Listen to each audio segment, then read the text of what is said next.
رخصتی ہو رہی تھی، بیٹی رو رہی تھی، اس کا قدم دہلیز پر تھا۔ قرآن مجید کہاں چلا گیا؟ ایک طرف سے آواز آئی۔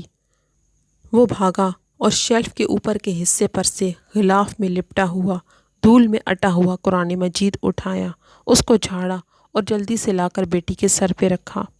بیٹی، تو قرآن کے حوالے، تیرے سر پہ قرآن پاک کا سایہ ہے، ہر بلا رد شد۔ اگر تم سچے ہو تو قرآن اٹھاؤ، ابھی پتہ چل جائے گا، جج نے زوردار آواز میں کہا۔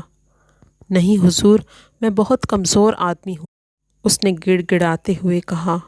نہیں، تمہیں اٹھانا پڑے گا، جج کی زوردار آواز گونجی۔ ملزم نے سر جھکا لیا۔ اب تو اٹھانا ہی پڑے گا، اس نے سوچا۔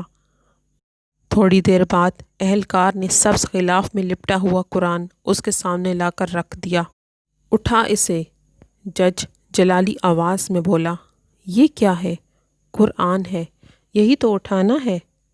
اوہ، میں تو ایسے ہی ڈر گیا، میں تو اس طرح کے کئی اٹھا سکتا ہوں، یہ سوچتے ہوئے اس نے آرام سے اٹھا لیا۔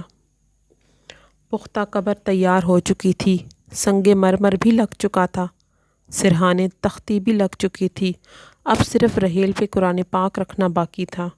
اس نے پیچھے کی جانب دیکھا اور اگلے ہی لمحے نئے غلاف میں لپٹا ہوا قیمتی قرآن اس کو تھما دیا گیا، کیونکہ وہ ایک فرما بردار بیٹا تھا۔ سستا تو نہیں خرید کر لانا تھا اس نے والد صاحب کے لیے۔ اس نے چوما، آنکھوں کو لگایا اور رحیل پر رکھ دیا۔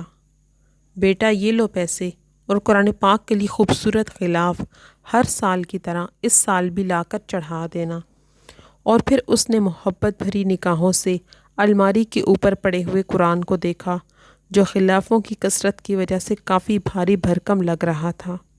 ذرا سوچئے، کیا ہماری قرآن سے یہی نسبت، یہی محبت باقی رہ گئی ہے؟ قرآن رحل پر رکھنے کے لیے نہیں، ہمارے دلوں میں رکھنے کے لیے اتارا گیا تھا۔